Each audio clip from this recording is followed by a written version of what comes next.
श्री सद्गुरु परमात्मने नमः। ओम श्री गंगणपते नमः। ओम श्री सरस्वते नमः। गुरु चरण रज शिष्य धरी श्री कृष्ण रूप विचार। श्रीमद भगवद गीता कहूँ वेदांत नो सार। धर्म काम अर्थ मोक्ष दे रोग शोक सौहार। भजे जो भक्ति भाव थी शीघ्र हो बेड़ा पार। धर्म क्षेत्र कुरुक्षेत्र मैदाने अर्जुन ने निमित्त बनावे। पूर्ण पुरुषोत्तम वाणी गीता ज्ञान ना सौ अधिकारी। गीता ज्ञान ना सौ अधिकारी। बोलिए श्री कृष्ण कन्हैया लाल की जय। गीता ग्रंथ नी जय। सत्य सनातन धर्म नी जय। મિત્રો, આજના સત્સંગના વિડીયોનો વિષય છે શ્રીમદ ભગવદ્ ગીતા શ્રી કૃષ્ણ અર્જુન સંવાદ અધ્યાય 2 સાંખ્ય યોગ શ્લોક નંબર 67। ઇન્દ્રિયાણા હિ ચરતા યન્મનોનો વિદિયતે તદસ્ય હરતિ પ્રજ્ઞા વાયુનો વાંભવસી। જેમ જળમાં ચાલનારી નૌકાને વાયુ ખેંચી લેશે એમ જ વિષયોમાં ભટકતી ઇન્દ્રિયોમાંથી જે ઇન્દ્રિય મન સાથે જોડાય છે તે એક જ ઇન્દ્રિય આ અયુક્ત પુરુષની બુદ્ધિને ખેંચી લેશે। મિત્રો, વિડીયોને વિસ્તારથી જોઈએ કે અહીં ભગવાન 58મા શ્લોકથી લઈ આવતીકાલે 68મા શ્લોક સુધી વારંવાર બુદ્ધિ શબ્દનો પ્રયોગ કરે છે। સ્થિર બુદ્ધિ, નિશ્ચયાત્મક બુદ્ધિ, અવ્યભિચારણી બુદ્ધિ, બુદ્ધિ યોગ, સ્થિર બુદ્ધિ, નિયંત્રણ બુદ્ધિ, અચળ બુદ્ધિ, સમત્વયુક્ત બુદ્ધિ, અવ્યવસાયિક બુદ્ધિ, સમાન બુદ્ધિ વાળો, સમતારૂપી બુદ્ધિ યોગ, સકામ કર્મ કરતા પણ શ્રેષ્ઠ છે, સમબુદ્ધિ યુક્ત પુરુષ બંધનમાં બંધાતો નથી, સમત્વ બુદ્ધિ યુક્ત જ્ઞાની બંધન થી મુક્ત થઈ જાય છે, નિર્વિકાર પદને પામે છે। જ્યારે તારી બુદ્ધિ મોહરૂપી મલિનતાથી સંપૂર્ણ પાર થઈ જશે ત્યારે તું આલોક અને પરલોકના બધા જ ભોગોથી વિરક્ત થઈ જશે। પછી તારો નિત્ય પરમાત્મા સાથે સંયોગ થઈ જશે। આમ દરેક જોઈ ગયેલા શ્લોકોમાં ભગવાન ફક્ત ને ફક્ત વારંવાર બુદ્ધિ ઉપર જ ભાર મૂકે છે। સ્વયં ભગવાન જ્યારે ગુરુ થઈને ઉપદેશ આપતા હોય ત્યારે મુખ્ય વિશે જ વાત કરશે। અને આપણે સૌ જાણીએ છીએ કે મૂળનો નાશ થતા વૃક્ષ આસાનીથી નષ્ટ થઈ જાય છે। આજ ભગવદ્ ગીતા જ્ઞાનની અને આજ જગદગુરુ ભગવાન શ્રી કૃષ્ણની વિશેષતા અને લાક્ષણિકતા છે। મિત્રો, જેમ આપણું જે તે વ્યક્તિ ખોટા કેસમાં ફસાવી દે તો તે વ્યક્તિએ આપણને કઈ રીતે ફસાવ્યા છે તે વ્યક્તિ જ બરાબર જાણે છે। જો તે ધારે તો આસાનીથી તે કેસ થી આપણને બાઇજ્જત બરી કરી શકે છે। હા, બીજો બુદ્ધિશાળી વકીલ જરૂર છોડાવી શકે ના નથી, પરંતુ તેને માટે સમય, શક્તિ અને સંપત્તિ ત્રણેય વ્યય થાય અને ક્યારે છૂટો થાય તે તો ભવિષ્ય ઉપર નિર્ધારિત જ।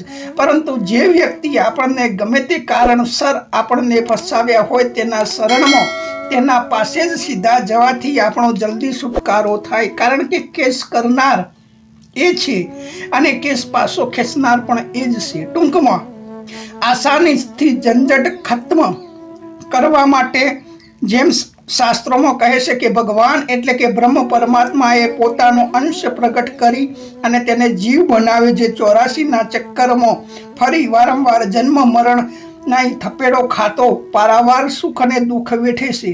અને એ જ જીવ જો એ જ પરમાત્માના શરણે જાય તો જીવ પરમાત્માનો સનાતન અંશ છે જ અને પરમાત્મા પણ સ્વીકારે છે।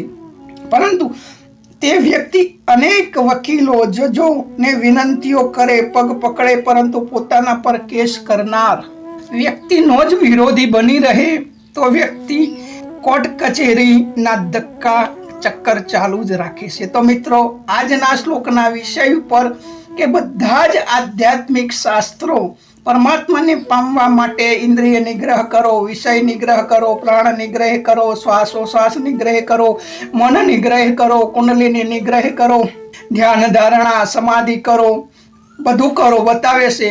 અને સાચું પણ છે મિત્રો, પરંતુ આ એના સાધનો છે, રસ્તો લોભો છે. હજારો વર્ષ જોઈએ અને અનુકૂળ વાતાવરણ જોઈએ, નિયંત્રિત મન જોઈએ. આ બધું મુશ્કેલ અને અટપટું છે, પરંતુ હરિ ભગવાન સ્વયં પોતાના પ્રિય સખા અને પ્રિય શિષ્ય અર્જુનને ફક્ત એક જ વાત ઉપર ભાર મૂકે છે. અને આ એક જ વાત ઉપર ભાર મૂકવાથી વર્ષોનું કામ એકદમ જલ્દી થઈ જશે અને સરળ પણ છે. તો જોઈએ તે કઈ રીતે. શાસ્ત્રોમાં કહ્યું છે કે ઇન્દ્રિયોથી વિષયો સૂક્ષ્મ છે, એટલે કે બળવાન છે, પાવરફુલ છે. વિષયોથી પ્રાણ પાવરફુલ એટલે બળવાન છે. પ્રાણથી મન પાવરફુલ અને બળવાન છે, સૂક્ષ્મ છે. અને મનથી પાવરફુલ બુદ્ધિ છે, અતિશય પાવરફુલ અને સૂક્ષ્મ છે. જો બધા જ વૃક્ષ નું જેમ મૂળ કાપવાથી મૂળ વૃક્ષ નષ્ટ થઈ જાય છે, એમાં બધા જ સાધનોના આશ્રય ન બેસતા કેવળ બુદ્ધિ વશમાં થઈ જાય, સ્થિર થઈ જાય, અવિચળ થઈ જાય, તો ટૂંકમાં એક સાધનને વશ કરવા વધારે સમય લાગે. પરંતુ જેમ સીધા રાજા કે પ્રધાનમંત્રી સાથે મિત્રતા હોય તો દરેક કામ કેટલું આસાનીથી પતે તે આપણે સૌ જાણીએ છીએ. આ જ રીતે ભગવાન પણ કહે છે કે મમ બનશે જીવ લોકે જીવભૂતે સનાતન, દરેક જીવ મારો સનાતન અંશ છે. તો ફક્ત આપણે પોતાના બાપ પિતાના શરણમાં જ જવાનું છે, તે કહે તે જ કરવાનું છે, બધી ઝંઝટ ખત્મ. બીજું પણ એક સત્ય છે કે તમારો ખાસ મિત્ર તમારું અહિત શાયદ તેના અંગત સ્વાર્થવશ કરે, પરંતુ તમારા માતા પિતા તમારું અહિત કરે જ નહીં, કારણ કે તમે તેમના છો. હા, તમને જરૂર દેખાતું હોય, પરંતુ તેમાં તમારું ભલું જ હોય. અને મિત્રો, બુદ્ધિ વિશે ગુજરાતીમાં પણ એક કહેવત છે કે ચા બગડી તેની સવાર બગડી, દાળ બગડી તેનો દિવસ બગડ્યો, પતિ કે પત્ની બગડી તેનું જીવન બગડ્યું, અને જેની બુદ્ધિ બગડી તેનો જન્મ બગડ્યો. કારણ કે મિત્રો, મનુષ્ય જન્મ દેવતાઓને પણ દુર્લભ છે, વારંવાર મળતો નથી. 184 ચક્કર પછી જ ઈશ્વર ભગવાનની કે તું કૃપા થાય છે, વિશેષ કૃપા થાય છે જ ત્યારે મનુષ્ય જન્મ મળે છે. અને મનુષ્ય જન્મમાં મોજ બુદ્ધિ મળે છે. બુદ્ધિ તો દરેક નામો હોય છે, પરંતુ સારું અને ખોટું શું છે તે સમજવાની બુદ્ધિ, સુબુદ્ધિ જેને કહેવાય છે. અને એ જ જો મનુષ્ય જન્મમાં તમારી બગડી તો વારંવાર જન્મ અને વારંવાર મરણ, 84 ચક્કર ચાલુ. તો મિત્રો, વાત આપણા હાથની છે. તો આપણે વિચારવાનું છે. કાલે આગળના શ્લોકમાં બુદ્ધિ યોગનો સમાપન કરતા ભગવાન આગળ સત્સંગ કરશે. તો આપણે સૌ મળીશું આવતા શ્લોકમાં. ત્યાં સુધી સૌને જય શ્રી કૃષ્ણ, જય હિન્દ, જય ભારત અને જય માતાજી.